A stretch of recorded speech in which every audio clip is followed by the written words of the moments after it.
tay honorable dañ koy doore rek su lu soxal pencum ndaw réew ma yenn si ay député gannaaw section extraordinaire bi nga xamante moom lañ doon amal lu toll si 30 députés yoo xam ne ñëwuñ ay kàddu yu bëri ñu koy ruumandaat par rapport ak ralliement jëmale si parti bu Kiraay est-ce que mën nga si ñëwaat si détail lan moo tax tey député yooyu noonu teew ñu si bëri. waaw di la remercier ci question boobu parce que baax na aussi ñu leeral askan bu ñuy seetaan ak sénégalais de manière générale donc absence day am.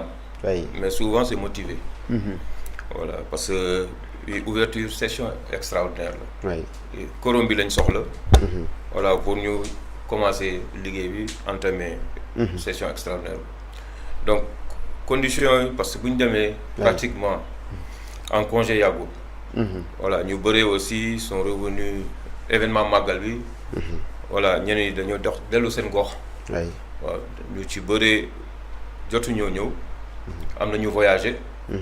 Pratiquement beaucoup de mes collègues dañoo voyagé ñu nekk ci yenn section sénégalaise. dans les organisations internationales. muy assemblée parlementaire de l'Union africaine par exemple. ñu ci bëri dañoo demoon mission. donc la question qui se pose mooy que jour boobu dañoo ubbi section extraordinaire mais il y a eu des retards parce que bu ñu koy ubbi on était pratiquement aux environs de 100 députés ou 102. Mais entre temps je pense que man ñu ma gis ñuy dugg. moto nañ 7 ou 8 ñu ñëw après. donc te président ñu ci bëri dañu motiver seen absence. moo tax président nga dégg ko muy lim ne telle personne joxe na raison yi tax ñëwul. Bon je connais un collègue aussi qui était en deuil moom aussi ñëwul donc. C'est dans l'ordre naturel des choses. Assemblée, nous, c'est un groupe parlementaire, on fait 130. Donc, bon, il y a absence opposition, mais on voyait que quelques-uns qui étaient présents, c'est pas tout le monde. Donc, je veux dire que le quorum était atteint pour nous ubbi section extraordinaire. Mais ça n'a rien à voir avec gars dans la presse ou bien dans les coins de rue, bien sûr. En tout cas bu ñu sukkandikoo si Amadou Ba nee na 130 députés yi teew 100 yi yëpp ñu ngi si Pastef mais ñeneen ñi teewul justifié nañ seen absence mais est-ce que contexte politique bi ñu nekk justification boobu noonu kese dal na xel par rapport ak ralliement yi actuellement. waaw mais dal na xel parce que nous on se connaît entre nous. Oui. Voilà parce que c'est pas pour rien que ñu dem sous la bannière de Pastef. ci élection législative yi parce que président Sonko il avait senti. Voilà que trahison mën na am parce que 14e législature. dund nañ ko avec Yewwi Askan Wi. Voilà dem bi ci biir gis ni vraiment c'était pas ça. Donc am na ñoo xam ne ils ont créé leur groupe parlementaire. Au détriment de voilà ñu nekk suñu biir aussi mais voilà on tire pas dans le même sens. Donc compte tenu de l'expérience là moo tax bu ñëwee ci 15e législature on va partir sous la bannière de Pastef. Donc ce n'est plus une coalition mais Pastef comme parti politique. Donc moo tax tey liste bu ñu am Assemblée nationale. je peux dire que c'est des patriotes voilà, du groupe parlementaire Pastef. Voilà. On a vu aussi même sax si absence yooyu noonu ba tey lu jiitu léeg si ginnaaw ñu bëri ñu ngi doon wax naan am na député yoo xam ne ñu ngi waxtaan xëy na ak le président est-ce que tey ñooñ ñi ngi jël en compte par rapport ak xëy na yenn si ay jurisprudence yu fi am comme le cas Mimi Touré. waaw je suis pas dans le secret des dieux. mais lu ma war mën a wax rek il y a 2 semaines de cela. nekkoon nañ en séminaire à Saly am sama benn collègue ne moom lu ko jaaxal. waaw ay collègues yu nekk ci yenn opposition bi. ñooy démarché député Pastef yi pour ñu dem Kiraay man affaire bi ça ay ree la moo def quoi. c'est-à-dire comment se fait-il que un parti d'opposition ou bien un groupe parlementaire d'opposition wala les non inscrits ñuy démarché député Pastef yi pour ñu dem Kiraay mais xam nga loolu ko xamul loi mooy wax loolu parce que loi da ko tere. Tu peux être dans une formation politique nga am sa groupe parlementaire. Voilà dem ci benn formation politique wala rejoindre l'opposition loolu boo ko defee tu perds ton mandat. C'est une loi qui a été votée ci 13e législature. Je pense que boobu ñëpp gis nañ mais est-ce que xam des si bannière u Pastef mais terewul xëy na duñ ànd si li député yi def est-ce que aussi loolu itam yéen a ngi koy jëlaale en compte par rapport ak. en tout cas lu ma mën a wax rek mooy dans les travaux de commission. bu ñu indee projet de loi ñu koy voter c'est toujours la majorité donc loolu rek ça veut tout dire. Voilà donc ça veut dire que ñun ça ne nous empêche pas ñu def seen liggéey correctement parce que même bu ñëwee plénière aussi di voter voilà le vote n'est pas secret ci panneau bi on voit qui est qui ku voter non ku voter abstention wala ku voter pour donc président Ousmane Sonko bu ñu koy fal président de l'Assemblée nationale on était 132 oui. donc 130 te loolu yàggul ça fait juste 2 mois 2 mois et demi donc c'est pour vous dire que voilà ñi ñu ñoo nekk di spéculer rek di wax lu leen neex mais assemblée le député en toute responsabilité il joue rôle loolu mën naa ko wax. très bien ñu avancé par rapport ak yeneen ponk muy fonds politique. Aly Ngouille Ndiaye ancien premier ministre. gannaaw li nga xamante ne nii wax na ko jëmale si le premier ministre. wala boog l'ex premier ministre Ousmane Sonko. mu mel ne jur na coow actuellement nii lan moo si sa position. si kàddu xam nga kooku moom lu ñu mën a wax rek c'est que histoire moo ko dab parce que Aly Ngouille Ndiaye ñëpp xam nañ le problème avec Franck Timis. bokk na ci ceux qui ont menti aux Sénégalais ci cessation concession yooyu parce que dañ ko jox koo xam ne il représentait pas c'était pas un major amul capacité financière mais fexe nañ ba jox ko permis d'exploration alors jaay nit ki permis alors que réunit pas les capacités loolu moo ko dab tey parce que mën naa ne il a une dent contre Sonko parce que ci jamono yooyu Sonko il a beaucoup révélé concernant voilà suñu pétrole ak gaz chronique d'une spoliation yàlla def aussi bon il a occupé des responsabilités au niveau de l'État donc tey bu taxee ne fonds politique yooyu ça existe à la primature c'est qu'il est de mauvaise foi fonds politique amul primature très bien voilà loolu foo lu ñu ko tuddee foofu primature parce que ci rubrique yëpp doo ko fa gis fonds de sécurité lañ ko tuddee te loolu présidence moo koy alloué primature donc présidence moo am fonds spéciaux yooyu mais c'est pas au niveau de la primature voilà primature lu ñu fay am mooy ay transfert courant wala ay dépenses ñu fay def yooyu ñoo am ci rubrique foofu par rapport aux différents services ak yenn programme yi fa am d'investissement parce que ñoom ci recette dépenses yi am na leen mais aussi ñoom am nañ possibilité voilà mën a bénéficier ci ay prêts wala ay dons donc ci yooyu la ñu war a tënku mais primature amul fonds politique. coow li yëpp li ko waral mooy Ousmane Sonko moom moo génnoon avoué ne moom am na fonds politique. parce que loolu aussi kon. fonds politique bu ñu ko alloué présidence mooy alloué mais ci nomenclature de tout ce qui est dépense au niveau de la primature muy investissement muy dépense courante loolu bokku ci. loolu lu ñu ko tuddee foofu mooy fonds de sécurité l'année passée ak bu tey ren boo ko cumulé peut-être mooy egg ci montant boobu. mooy 2025 ak 2026. voilà cumul boobu moo leen moo ko yóbbu ba foofu ak 2024 peut-être parce que quoi qu'on dit primature institution la. oui voilà te Sonko ñëpp xam nañ sa probité dans sa dafa ne alalu askan bi dafa war a dellu ci askan bi. donc président bu mu koy moom wax na ko il a précisé que il a toute la comptabilité parce que fonds yooyu c'est pour jàppale ñoo xam ne. voilà ils sont dans le besoin te loolu comptabilité bu mu ne ñun loolu lañ soxla ci c'est-à-dire mu am une transparence dans la gestion des affaires loolu bu amee rek nit ñi dinañ xam milliards yooyu fan la dugg est-ce que askan bi ci askan bi wala nit ñi ñoo ko damm dugal seen poste c'est ça la différence. donc bu demee ci askan bi loolu c'est normal mais am na nu muy demee c'est-à-dire que pas comme ni ñenn ñi ko xalaatee clientèle politique non moom dafa ne c'est des dépenses yoo xam ne c'est pour jàppale ay doomi aadama ñu mën a faj seeni soxla donc yooyu moom bu ci nekkee je pense que la moindre des choses mooy la Cour des comptes est là mën nañu justifier tout ce qu'il y a eu comme dépense ci fonds yooyu. bëri na ñu leen si attaqué ku si mel ne Aldiouma Sow sax demoon na ba ne fonds yi nga xamante ne ni moom la Ousmane Sonko yoroon xëy na mënoon na sax lu bëri si wàllum victimes yi nga xamante ne nii xëy na ñoom ñoo loru tey. waaw loolu laay wax ne c'est-à-dire que buñ ne ordonnance xam nga de 2000 personnes ñu tëj prison ñu ci bëri après ils ont des troubles comportementaux. am na ñoo xam ne dañoo nekk dans des situations yoo xam ne tout le temps ils sont obligés de se traiter. parce que dañ leen na dóor yoo xam ne vraiment dafa bàyyi ay séquelles seen yaram. am na ñoo xam ne ba léegi c'est des balles perdues ñoo leen jam wala des balles yoo xam ne c'est visé à dessein. donc ñooñu blessé yooyu yëpp peut-être ils en ont bénéficié parce que moi je suis pas dans le secret de Dieu mais lu ma xam mooy bu mu ñëwee assemblée dafa ne ça a aidé les populations qui étaient dans le besoin il a toute la comptabilité. Maintenant le moment opportun dañ ko laaj comptabilité si les services de contrôle de l'État dem nañ saytu ko ñu génn parce que Ousmane Sonko aussi.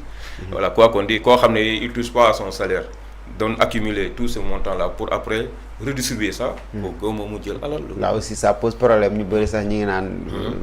kon boobu ba léegi li muy liggéey fan la ko def. ñu bëri sax ñu ngi ko si attaqué par rapport ak quand même mu wax xaalis bi nga xamante moom lay liggéey boobu ba léegi fan la koy dugal. bu fekkee lu mu am daf koy jox ñenn ñi. waaw moom moo ko wax. oui mais Ousmane Sonko ñëpp xam nañ ne voilà c'est quelqu'un qui est dans le privé parce que bi ñu ko dàqee en tant que inspecteur des impôts il a eu son cabinet de consultance. voilà di xelal ñu bëri en matière de fiscalité autre donc am na cabinet mu ngi liggéey. voilà mais loolu Ousmane même dans le parti aussi il participe financièrement. te loolu parfois mu engagé ay dépenses yoo xam ne parti bi après dañ koy rembourser.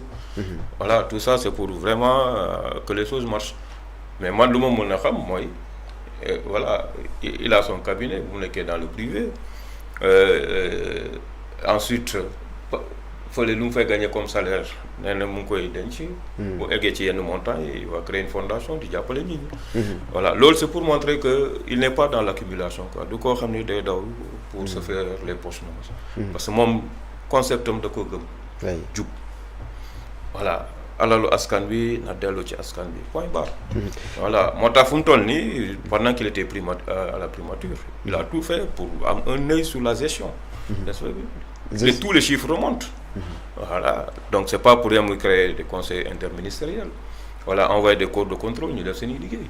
et correctement que ça soit IGF wala yenn. donc yooyu c'est juste pour montrer la rigueur de l'homme. voilà moo tax tey boo ñit ñi fu ñu daan sucré boo fëggee seen loxo mais c'est normal que gars yi commencé la ngawti. voilà si loolu sax la ñuy des ba tey assemblée nationale gis nañ lu soxal session extraordinaire bi bokk na si yoo xam ne nee nañ dañ koy encadrer en détail lan la dëgg-dëgg lan ngeen nar par rapport ak fonds politique yi. waaw mais loolu dans tous les pays avancés.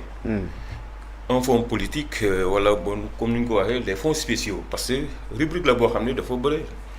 voilà secret défense da cee bokk voilà entraide africaine da cee bokk. mooy fonds de solidarité boo xam ne c'est au niveau africain.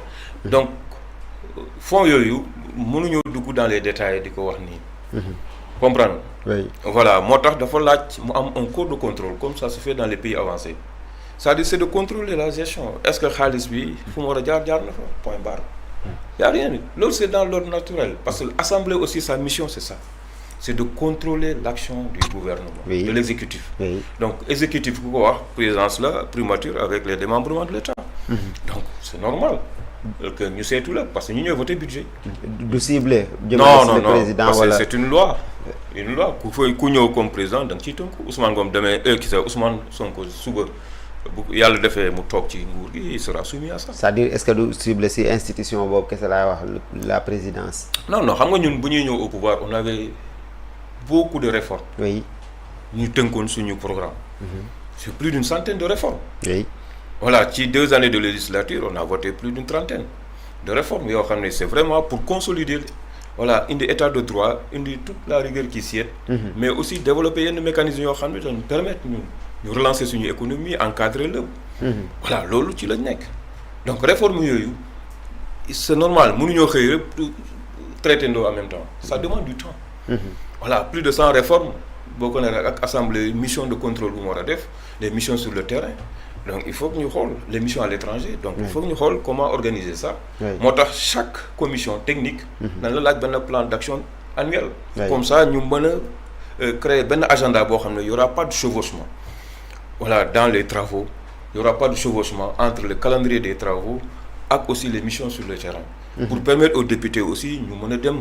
à la base di saytu lu fa am di déglu di taataana information voilà dem à l'écoute des populations c'est ça le parlement ouvert. c'est aller vers les populations les écouter parce que ñoo leen fa toogal ci hémicycle donc loolu yëpp bu ñu koy def voilà c'est pour vraiment les mettre dans les conditions de travail mettre les députés dans les conditions de travail mu bañ a am chevauchement. et que léegi c'est devenu une exigence à l'Assemblée boo nekkee député obligatoirement tu es dans 3 commissions.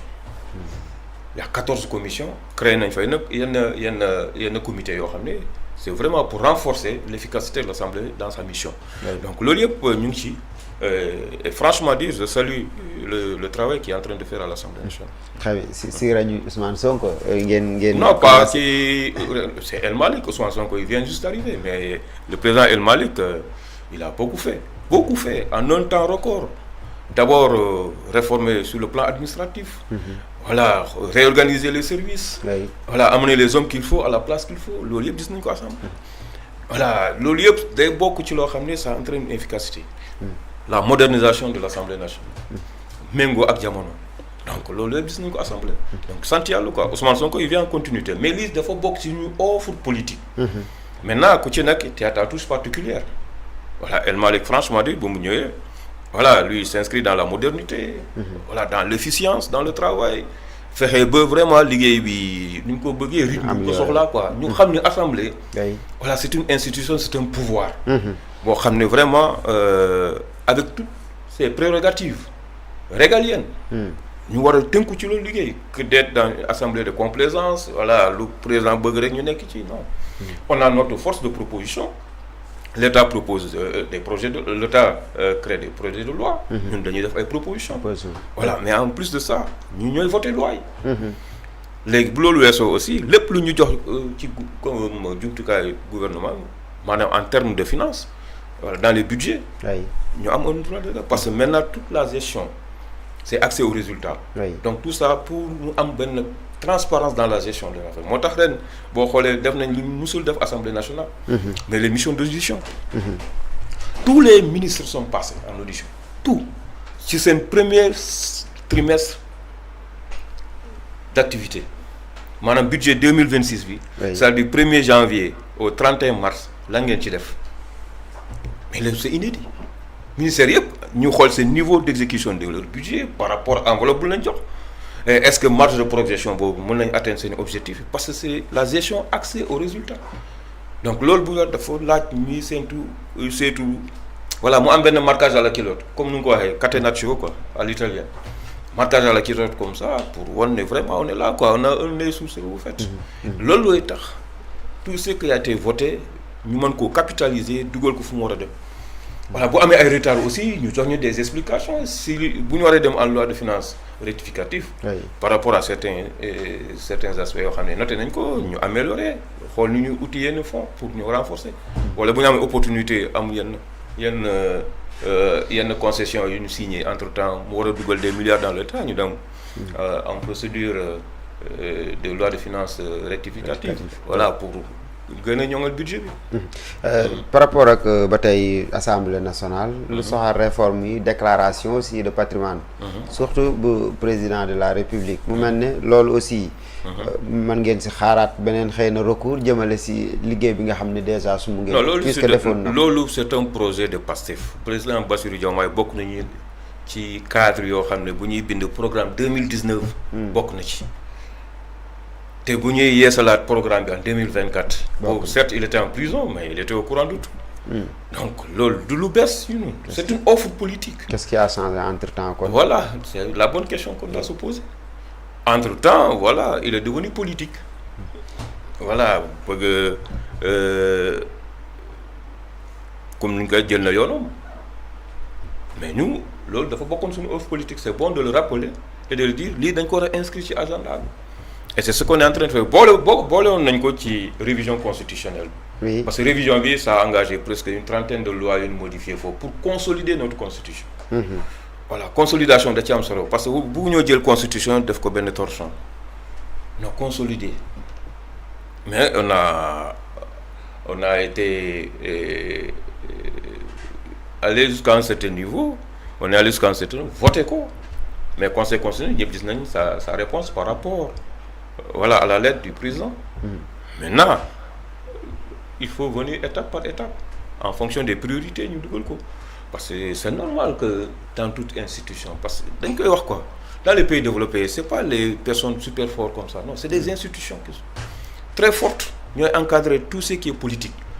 waaw muy politique publique muy politique politicienne et tout. Oui. Mais c'est la loi qui encadre tout ça te lois yi c'est des lois qu'on vote. Personne n'est au-dessus de la loi. Oui. Donc boo ñëwee yow au départ tu déclares ton patrimoine. Mais c'est normal qu'à la sortie. Et récemment, quand on a voté la loi sur l'OFNAC, da ciy bokk. tey bépp Sénégalais boo xam ne tu es dans les institutions publiques ou parapubliques, tu gères un budget de plus de 500 millions, tu es obligé de déclarer. Da ngay déclarer. ba ci préfet yi voilà les maires et autres. Tu gères un budget de plus de 500 millions, da ngay déclarer sa patrimoine à l'entrée et à la sortie. Loolu c'est dans la loi. Mais le président, il n'est pas au-dessus de la loi. C'est une institution, certes, mais il est soumis aux mêmes lois. Institution qui m'a encadré avec ben gage de sécurité et tout. Mais déclaration de patrimoine, ça n'a rien à voir avec l'ENN. Donc, il y a d'accord déclarer à l'entrée. Mais pour le déclarer à la sortie, il y a un problème. Si réellement tu es animé par le concept de Djoub Djoubol Djoubanti, il y aura un problème. Et je pense que c'est une loi qui va passer. Très bien dinañ si ñëw sax déclaration yooyu mais bu ñu taxawee ba tey session extraordinaire bi 6 commissions d'enquête parlementaire yoo xam ne aussi war ngeen ko lancer si diiru 6 mois. ñu jël si benn rek muy mbirum un ordinateur un étudiant. loolu est-ce que defuñ ko aussi pour traquer peut-être Abdourahmane Diouf wala si da ngeen ko tënk si jub jubal jubbanti bi. Moi je pense que Ousmane Sonko ba léegi ñu bëri suivre ñu ko. C'est pas uniquement le ministère de l'enseignement supérieur.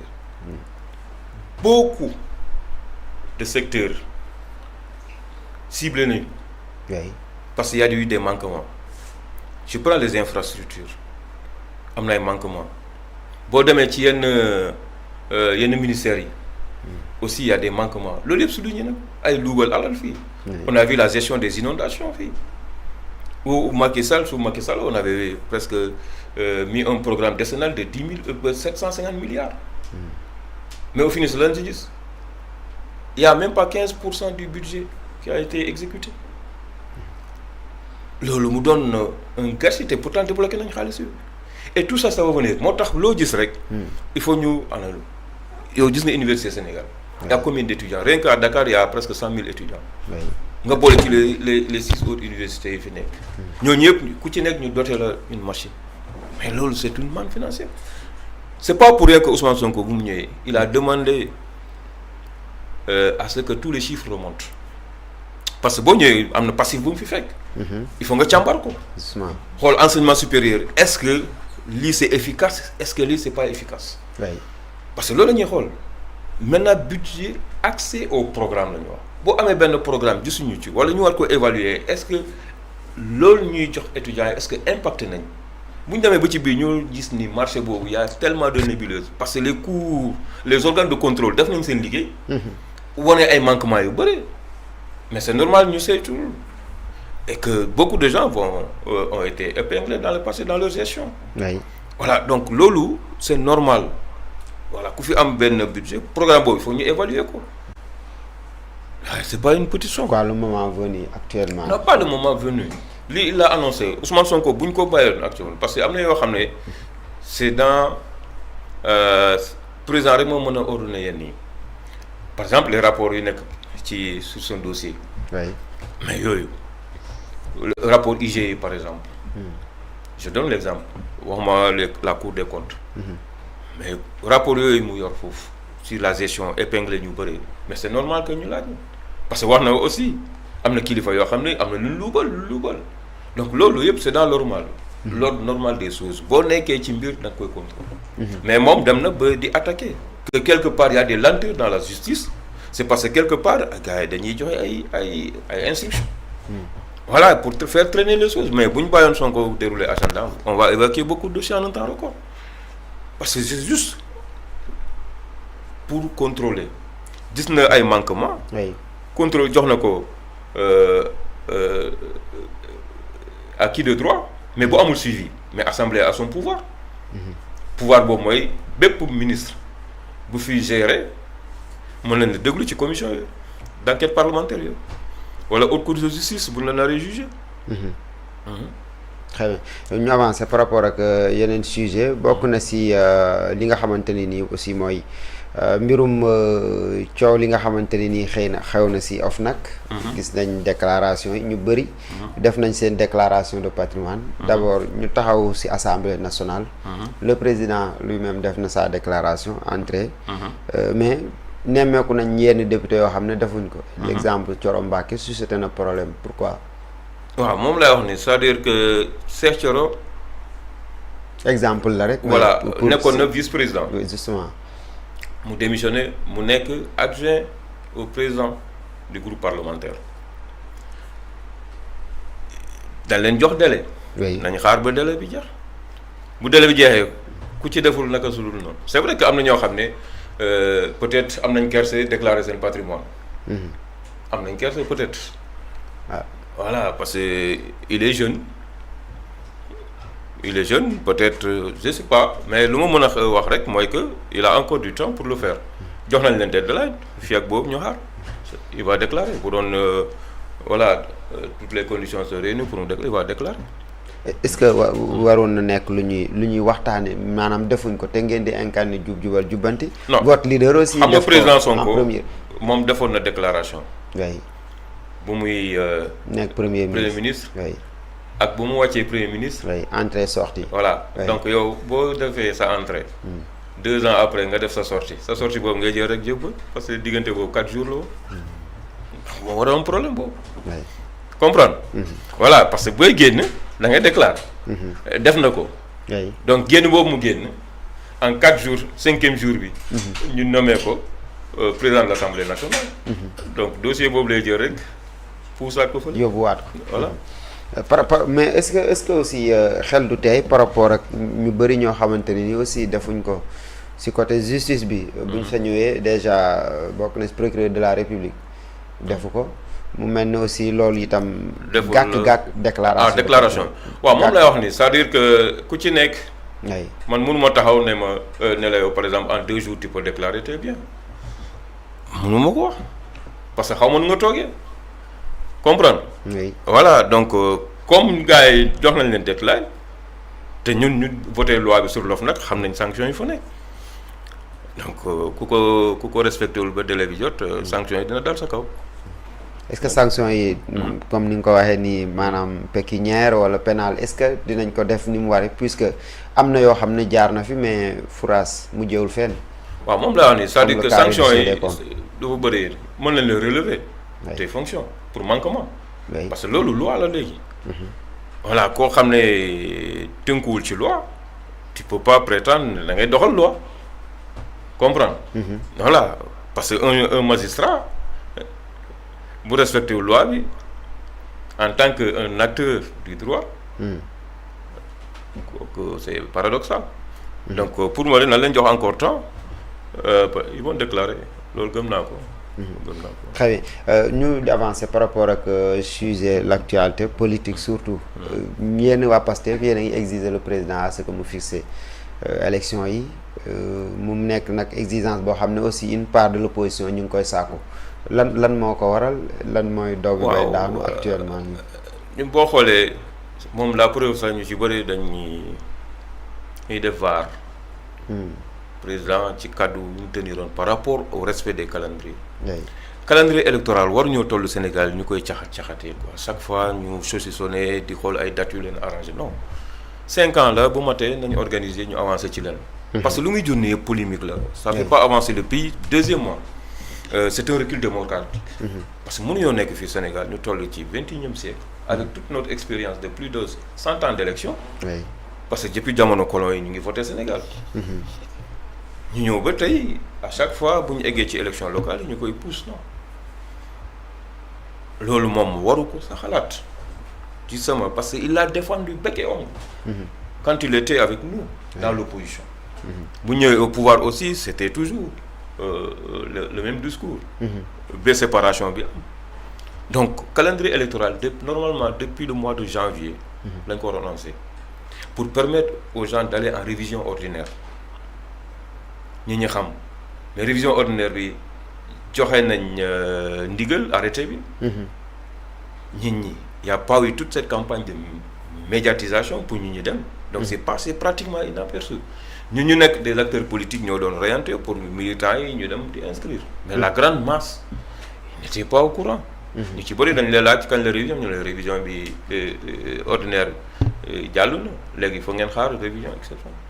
mais à 6 mois des élections ou bien d'une élection normalement le jeu dafa war a leer.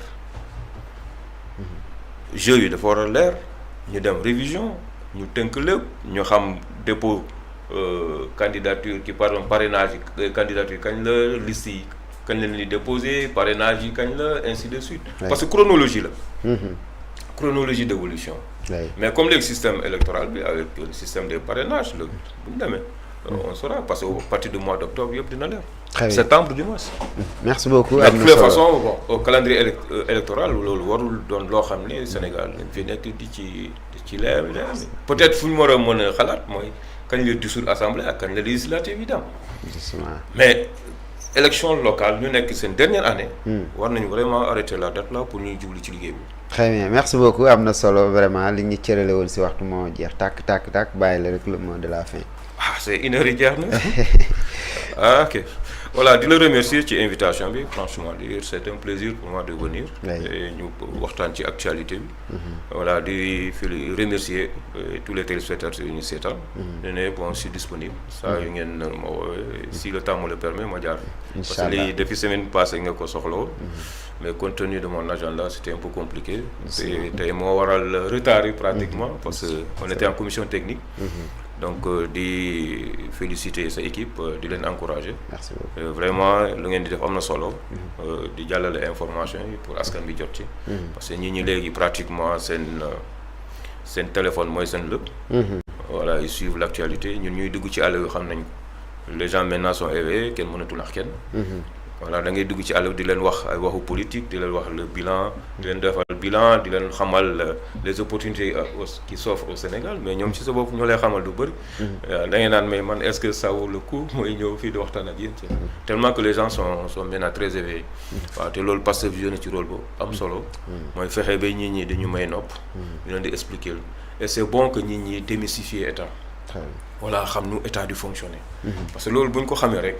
les gens deviennent exigeants. te loolu indi ñu ragal parce que le pouvoir appartient au peuple seul le peuple est souverain. waaw lu ñuy def ci kaw yëpp finalité mooy élection la ñuy dem rek. te askan bi mooy départager nit ñi. voilà fu mu toll nii moom di encourager vraiment tous les patriotes. si offensive bu ñu nekk nii ci placement des cartes yi. te gis nañ engouement bi on a encore jusqu'au mois de fin septembre. voilà bu laajee ñu continuer encore ni ñu continuer mais objectif bi moom franchement dire on va l'atteindre. et de remercier aussi ce personnel administratif et technique bi. neen incha allah à la prochaine. merci beaucoup vraiment am nañ mbégte recevoir la je rappelle que honorable Mamadou Lamine Diaité nekk coordonnateur départemental bu Mbour Pastef kon mbokk yi di leen jaajëfal baax a baax yéen itam seen ànd ak suñuy programme Jàllale TV wooy leen ak moom di leen jox dig daje ba beneen jaa ngeen jëf.